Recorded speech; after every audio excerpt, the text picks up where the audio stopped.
शरीर के साथ तादात्म्य कर लेने से ही इच्छा, द्वेष आदि विकार पैदा होते हैं और उन विकारों का स्वयं पर असर पड़ता है। इसलिए भगवान शरीर के साथ किए हुए तादात्म्य को मिटाने के लिए आवश्यक 20 साधनों का ज्ञान के नाम से आगे के 5 श्लोकों में वर्णन करते हैं। अमानित्वा मदाम्भित्वा अहिंसा शांतिरार्जवम आचार्योपासनम शौचम स्थैर्यमात्म विनिग्रह। इसकी व्याख्या इस प्रकार है। अमानित्वा अपने में मानीपन के अभाव का नाम अमानित्व है। वर्ण आश्रम योग्यता विद्या गुण पद आदि को लेकर अपने में श्रेष्ठता का भाव होता है कि मैं मान्य हूँ, आदरणीय हूँ, परंतु यह भाव उत्पत्ति विनाशील शरीर के साथ तादात्म्य होने से ही होता है। अतः इसमें जड़ता की ही मुख्यता रहती है। इस मानीपन के रहने से साधक को वास्तव में ज्ञान नहीं होता।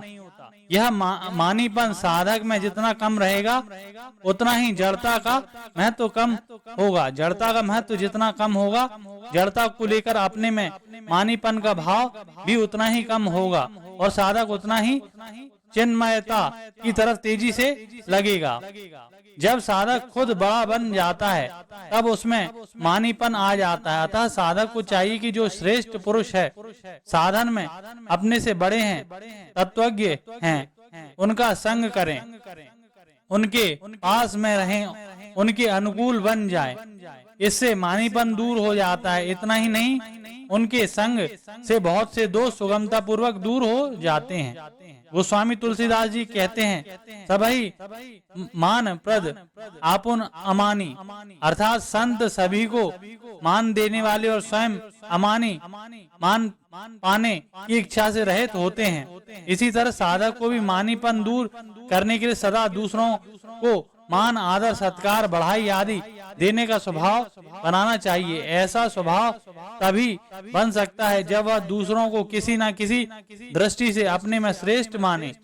यह नियम है कि प्रत्येक मनुष्य भिन्न भिन्न स्थिति वाला होते हुए भी कोई न कोई विशेषता रखता ही है। यह विशेषता वर्ण आश्रम गुण विद्या बुद्धि योग्यता पद अधिकार आदि किसी भी कारण से हो सकती है।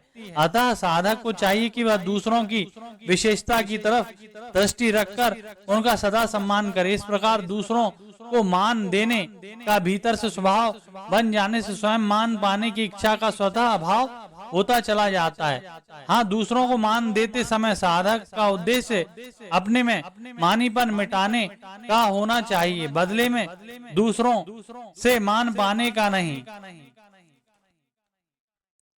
भगवान क्षेत्र के साथ माने हुए संबंध को तोड़ने के लिए ज्ञान के साधन बताते हैं। ये साधन तादात्म्य को तोड़ने में सहायक हैं। इंद्रियार्थेषु वैराग्यम अहंकार एवच जन्म मृत्यु जरा व्याधि दुख दोषानुदर्शनम। इसकी व्याख्या इस प्रकार है। इंद्रियार्थेषु वैराग्यम, लोक परलोक में शब्दादि समस्त विषयों में इंद्रियों का खिंचाव न होना ही इंद्रियों के विषय में राग रहित होना है। इंद्रियों का विषयों के साथ संबंध होने पर भी जब भी तथा शास्त्र के अनुसार जीवन निर्वाह के लिए इंद्रियों द्वारा विषयों का सेवन करते हुए भी साधक को विषय में राग आसक्ति प्रियता नहीं होनी चाहिए। आसक्तिरन विश्वंगः पुत्र दारग्रहादिषु नित्यं च समाचित्तत्व मिष्टानिष्टोपपतिषु। इसकी व्याख्या इस प्रकार है।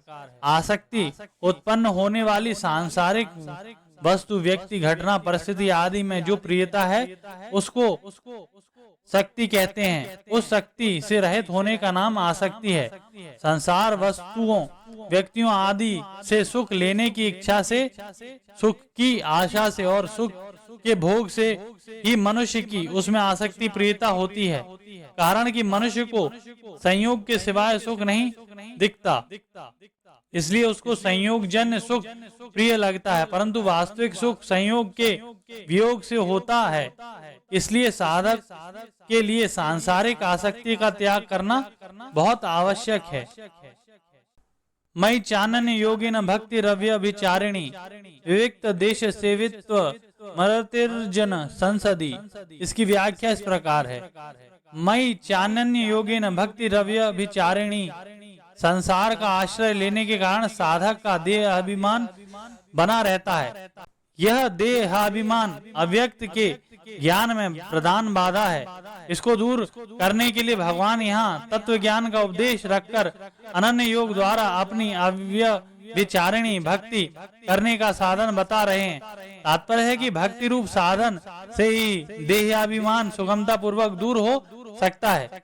भगवान के सिवाय और किसी से कुछ भी पाने की इच्छा न हो, अर्थात भगवान के सिवाय मनुष्य, गुरु, देवता, शास्त्र आदि मेरे को उस तत्व का अनुभव करा सकते हैं तथा अपने बल बुद्धि योग्यता में उस तत्व को प्राप्त कर लूंगा। इस प्रकार किसी भी वस्तु, व्यक्ति आदि का सहारा ना हो और भगवान की कृपा से ही मेरे को उस तत्व का अनुभव होगा।